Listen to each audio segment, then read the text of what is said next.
All right. So I think we'll just get started. It's 12:16. If people still come in, that's fine.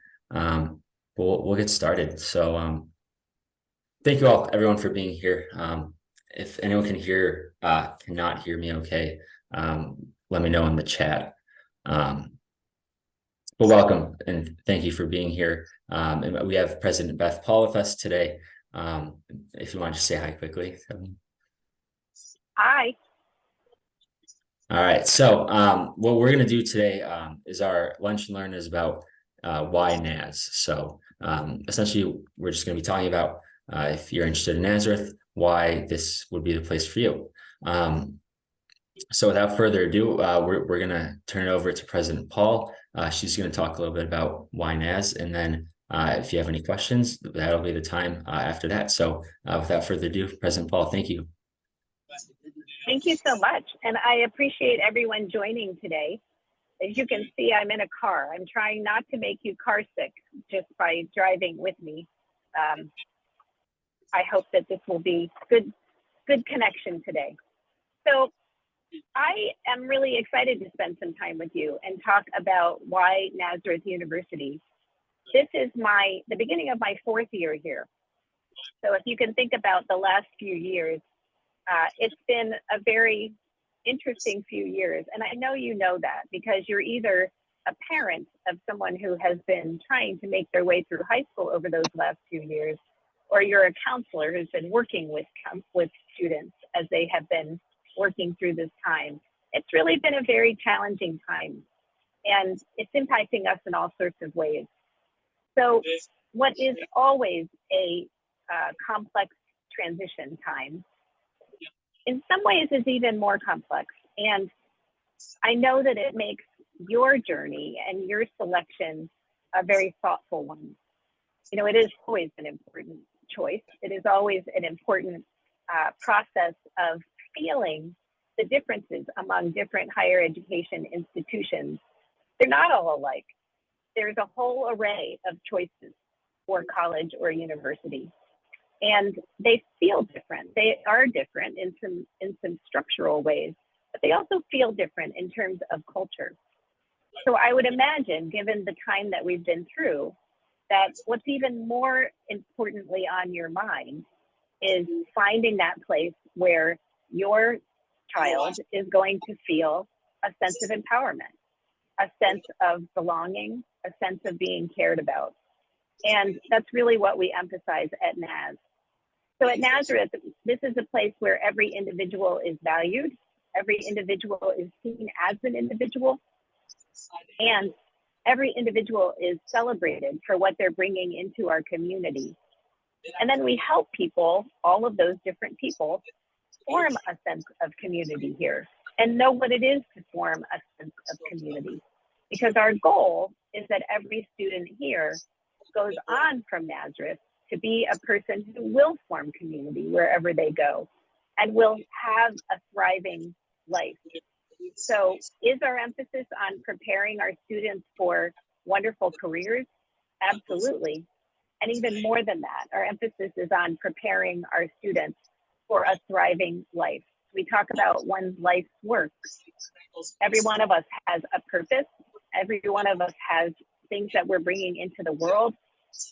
Our goal is to help our students find the place for what they're bringing into the world, to be a change maker, to contribute in a positive way, so that in their life's work, they will feel impact, they will feel fulfillment. And it's much more than a job. It is really something that is purpose-driven, something that is very meaningful, and something that has impact way beyond you. So we've been that way since our founding.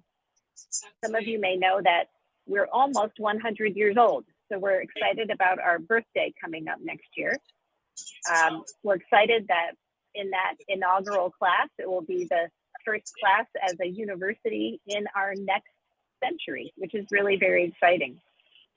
So just to talk a little bit about how we were founded, why we were founded, because it speaks a lot to who we are and who we are today. We were founded in 1924 during a time that was a lot like this, if you think about it. In history, it was a time of a lot of social change. In many ways, it was a very revolutionary time, which I think is our time now. They want to move out. They have to give up substantial. Can you hear okay? Are you hearing okay, Matt? Yeah, I am. Evan, I think that's you. Can you guys, everyone, just just mute yourself? I think we can hear some chatter. There is background noise. I'm not sure. Yeah, no, I think we just have Evan some. McLean. Yeah. Yeah. Evan McLean, if you just want to mute yourself. Can you mute him, Max? Yeah, I'm gonna do that right now. Okay. So if we think back to the time of our founding, it is very similar to the time we're in now. And the founders, 5 women, saw this as a time of opportunity to bring a different kind of leader into our society so that we could work toward progress in a way that is positive for our world. And they saw quality higher education as a way to do that. So they founded this institution initially for women. Now it is fully co-ed. It's been co-ed and it's been not religiously affiliated since the 70s. They founded this institution to be that place of rigorous academic learning that prepares our graduates to be change makers in our world. And so it's a very holistic education. It's an education that academically is very sound and helps to develop the whole person. And we really believe in that. That's why there is such a person-centered approach here, why we value each individual. It's a very personal environment. And there's a strong sense of care. There's a strong sense of empowerment for each individual in our community. So as we think about our founding and our values, that's what we invest in our education today. And it's really a cool environment because not only do our students choose us for that, but our faculty and staff choose us for that mission as well. And so we have just an incredible dedicated faculty and staff that engage with every individual student and really find ways for students in their own unique ways to combine their interests in ways that become very, very powerful and that create friendships and relationships for life. So the number of alumni that I talk to that really cherish their lifelong relationships, not just with their peers, but also with staff and faculty, it's really extraordinary. It's you know, we talk about Nazareth being good for life. It really is true. It's good for individuals who are here. It's also good for a whole lifetime. And that's very, very powerful. So some of the ways that we affect the learning, it's a lot through experience. So you'll go to other institutions, you'll look at other institutions, and many of them will talk about things like small class sizes or, you know, they'll have a requirement for some sort of engaged learning. And it's usually a checkbox. Usually it's, you have to do one of those things in your college experience. Very different at Nazareth. So at Nazareth, that kind of learning is at the core of what we do. So our graduates typically have many more than one type of engaged learning or experiential learning. So it could be an internship, it could be study abroad, it could be community engaged learning, it could be a practicum experience in a professional setting, it could be any number of things. And our students are getting a number of them through their time. And you can imagine how powerful that is. I often say to our students, the cool thing about a Nazareth education is that for most people, you have to wait until you graduate to have an impact through your chosen field. But at Nazareth, you actually start having an impact right away because you're out in the real world doing experiential learning that is making a difference. So by the time our students graduate, they have what I call an impact resume. They have a resume that tells a very powerful story about the ways in which they have already had an impact. And our employers can see the difference. There's no question. As I'm out in conversations with people, they absolutely see the difference of a Nazareth graduate. And that has a lot to do with the kinds of experiential learning that the student has done. It really does set our students apart. And then also you combine that with the whole person learning, a deep sense of ethics, a deep sense of values. It makes for a really powerful combination. So I'm going to pause there and see if anyone has questions, any areas that you would like me to talk about a little bit more. What are you curious about? Maybe either put them in the chat or feel free to just hop on and ask me.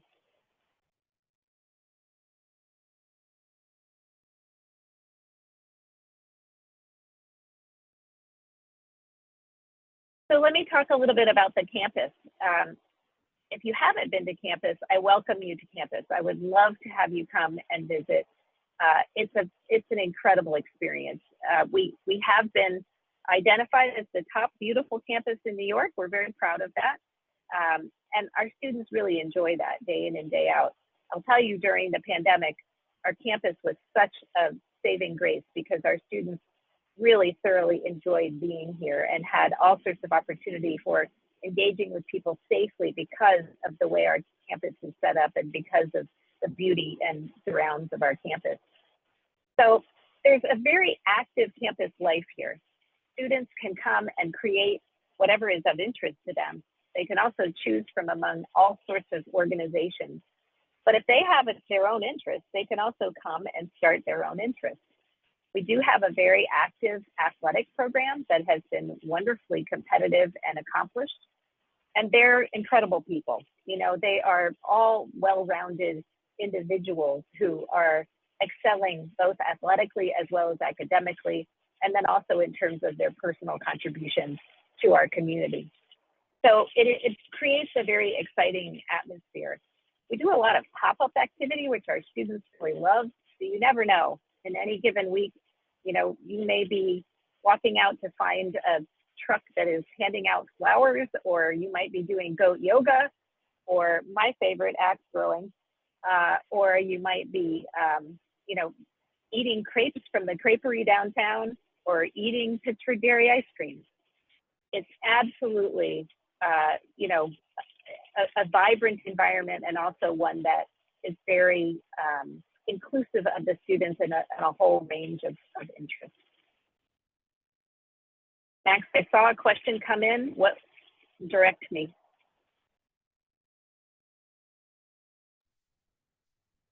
See, I'm not getting anything in my chat.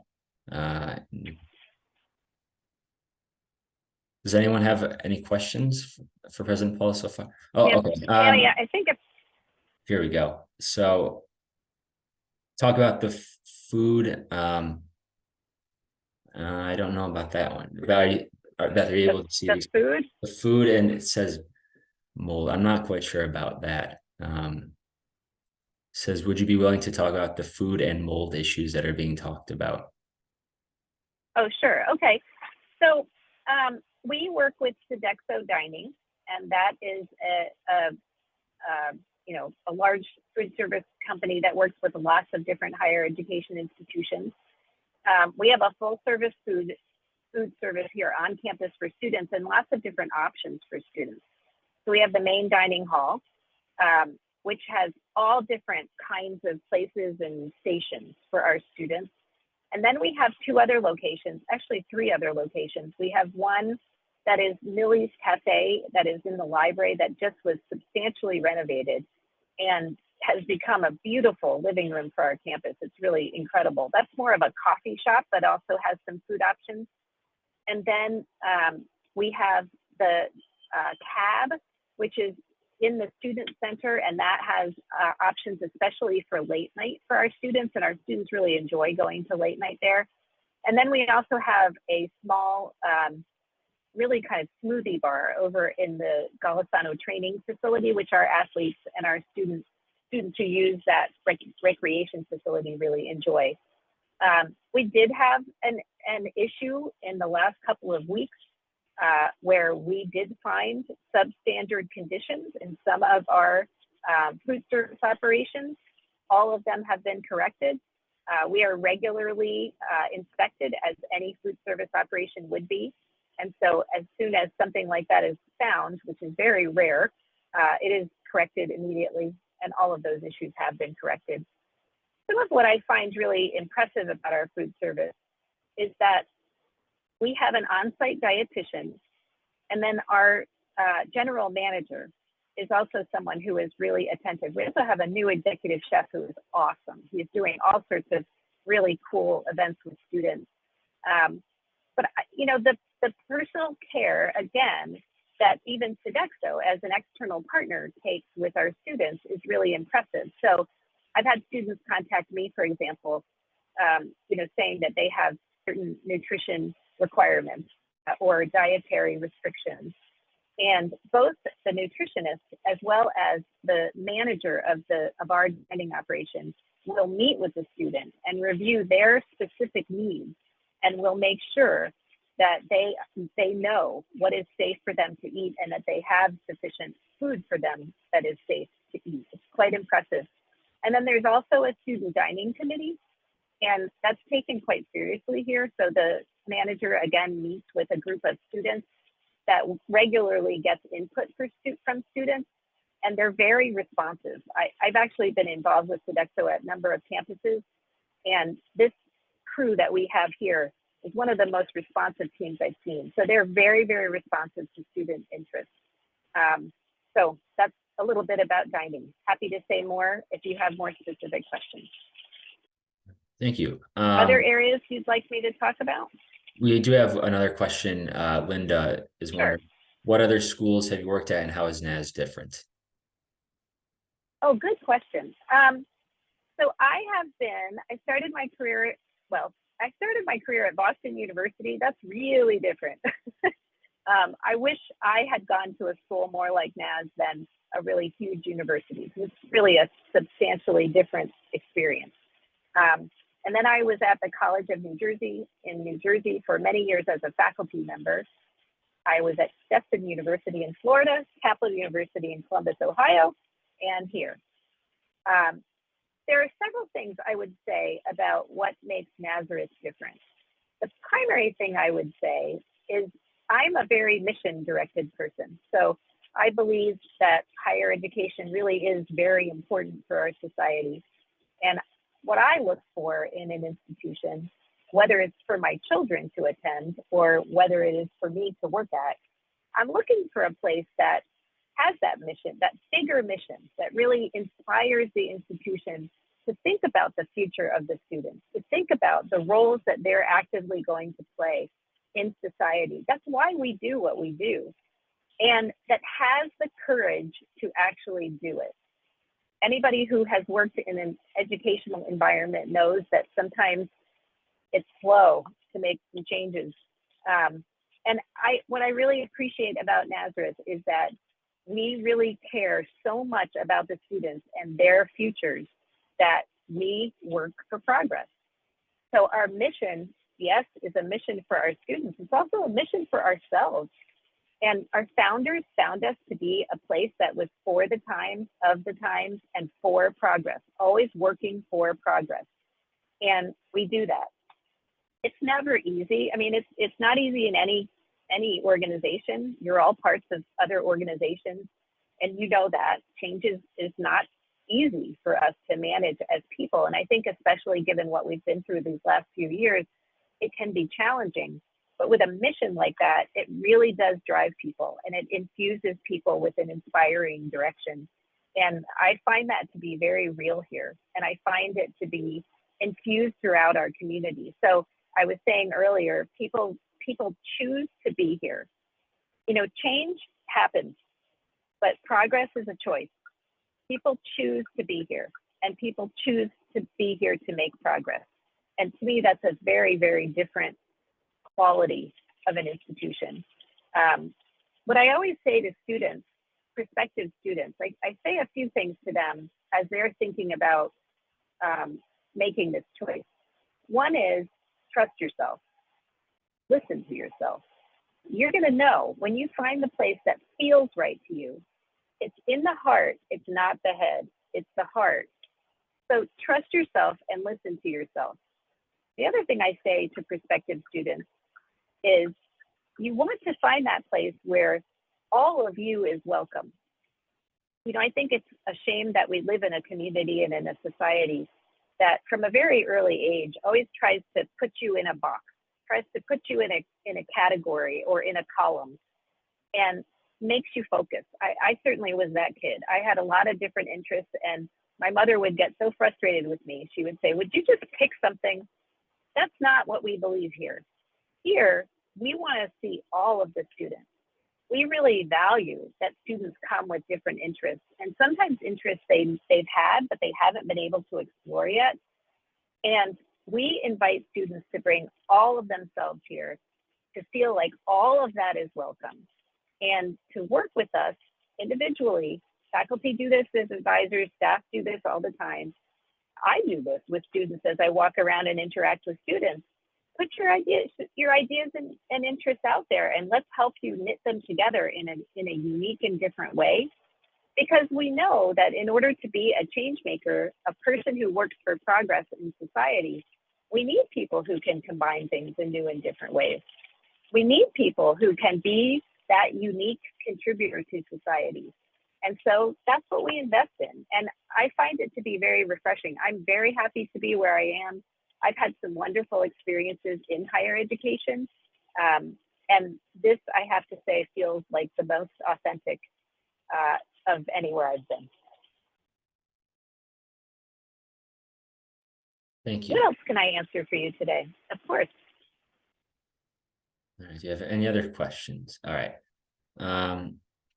So we have one says, since I'm not from the area and only recently learned of Nazareth, what are some academic programs or majors you would say that you're best known for, any that are especially strong? Cool.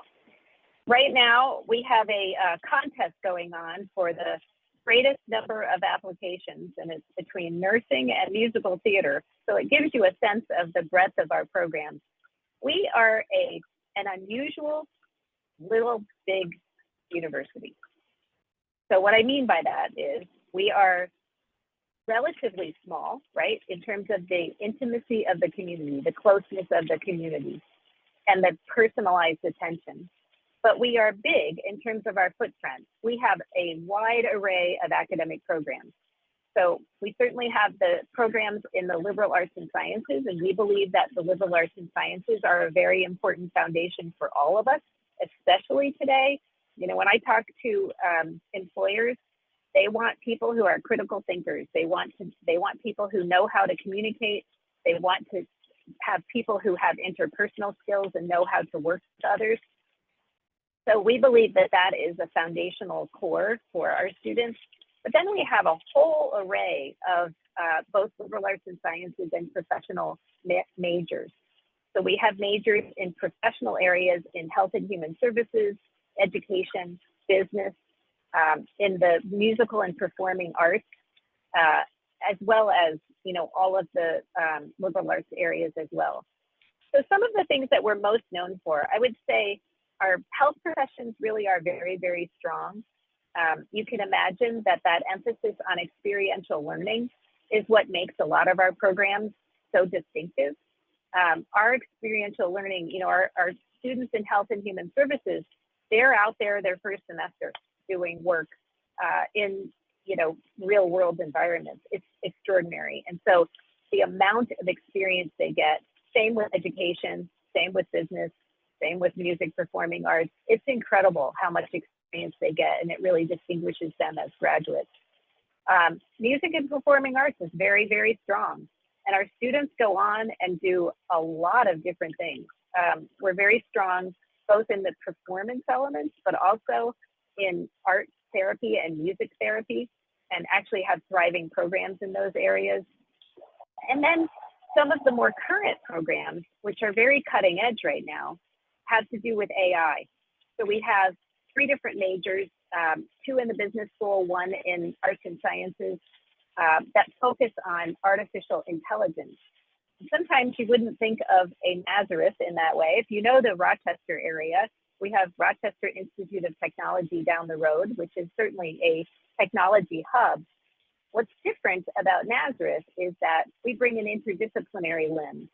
to technology and the burgeoning role of technology in our society. So we believe it's very important to educate the next generation of leaders to know how to lead with technology as an innovator in their business or in their organization. So understanding the questions you need to ask to understand the best use of technology for good, understanding the ethics that you need to consider, the unanticipated consequences of using technology, understanding the human element that gets exaggerated and emphasized when contrasted with technology. So all of those are emphases in these artificial intelligence majors. Some of them are more geared toward ethics and the sociological elements of technology in society. Some of them are geared more toward preparing business leaders for being business leaders who understand technology. So it's a wide array of programs. Many of our students will double major or major and minor. They'll combine fields in ways. And sometimes they're combinations that you wouldn't expect, which I think is really cool. And we find ways to do it. You know, we find ways to help students do that. So that's a little bit about our areas of study. Happy to talk further about any of those that interest you. All right, thank you. So we have any more questions? Got about 15 minutes left if you have any more. Any more questions or things you're wondering about? Can be anything. It can be anything.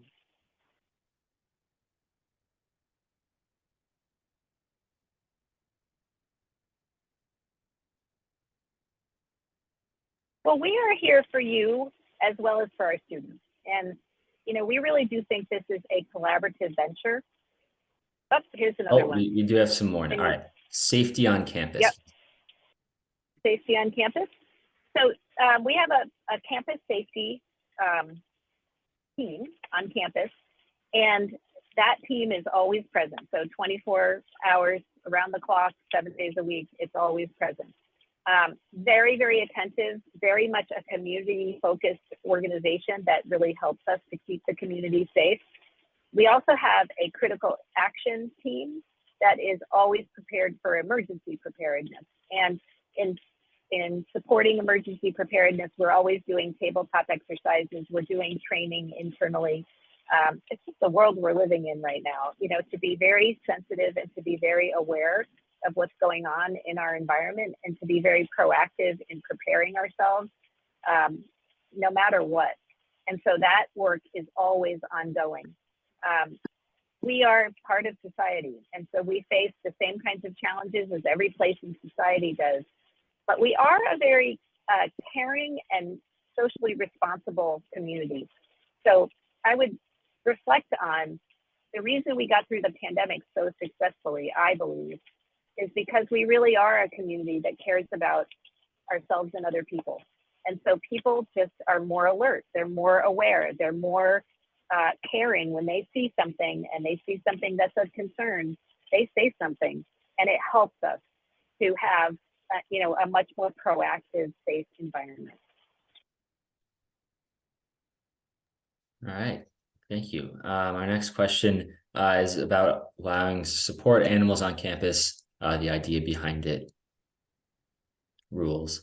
Do we allow support animals on campus? Yes, we do allow support animals on campus. And we also have a couple of support animals that primarily reside here, honestly, as part of a program in our occupational therapy program. So you've probably seen Tilly and Rosie. You've probably seen them. They are always here and engaging with students, and they are part of our occupational therapy curriculum, which is really a cool feature of our community. But we know that animals can be very helpful, you know, for people coping with a variety of things. We definitely have rules to keep the community safe in that regard. But it is something that we try to work with as we're working with each individual to help them to be successful. All right. These next couple questions are kind of admissions stuff, so I'll take care. I'll handle these ones. All right. All right. So how is your school about allowing college credits to be brought in. Yes, we do allow college credits to be brought in. I know a lot of our students are taking classes through local community colleges or local SUNYs. That's very common, and we do allow those credits in. It depends on the program for what they transfer in as. If they might just transfer in as credits that will count towards graduation, or if you're in a specific program and they are program specific classes, it can count towards your program. And, we do have students who bring in enough credits where they can graduate a year or a semester early. So as long as it is from an accredited institution, like a community college or a local school that's through your high school, yeah, no issues there. Next question, when will students who've already applied receive decisions? Will they be sent by US mail or email? So the answer to the second part is both. We send out letters and emails, so you'll be receiving two forms of notification. And if you've already applied, if you've applied early action, you'll be hearing from us pretty soon. We're going to start sending those out in about the middle of December. So you'll start hearing for early action about then. Regular decision will be a little bit later. That'll be earlier in the first couple months of the new year. Right. Any other questions? Any other questions?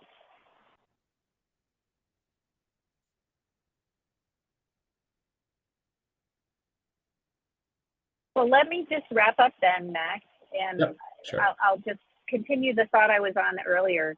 We really do think of this as a collaboration.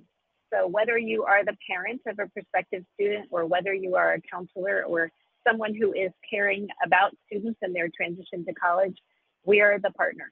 And we really do take that seriously. We believe that it really is a community effort to make this a successful transition. We know it's a big transition. We know that there will be challenges. Everyone in life faces challenge, and we believe in thriving. So we believe in helping a student learn how to thrive. So the whole purpose of this environment is to help students develop the kinds of coping mechanisms that they'll need to be able to face challenge in life, and then to learn how to thrive. So it's a collaborative effort with you, with us, and our focus is truly on every individual student and their thriving. So keep the lines of communication open. Let us know what's on your mind. Always reach out. I'm available. All sorts of people are available throughout the community. I'm regularly walking around interacting with students. It's a joy of being part of Nazareth. So don't be hesitant about reaching out and asking whatever is on your mind. And again, bottom line is, I trust your child or the individuals that you're working with. Listen to their heart, because when they find the place that is right for them and that really speaks to them and their life's work, they will know. I'm confident of that. And we certainly look forward to welcoming them to Nazareth. All right. Well, thank you. Thank you very much, President Paul. I really appreciate you coming out for this today, even though you're going on a trip. So thank you. Yes. We show up for each other, so I'm here for all of you. That's right. So thank you, everyone, for being here. And if you have any questions, again, like President Paul said, do not hesitate to reach out. We are here for you. Reach out to the admissions office. My name is Max Siriani. You can email, call me. You can call or email any of us. We'll be happy to answer your questions. So thank you so much, everyone. Enjoy the holidays. Enjoy the rest of your day. And again, if you have any questions, let us know. And thank you once again, President Paul, for being here. Thank you so much. Happy Thanksgiving.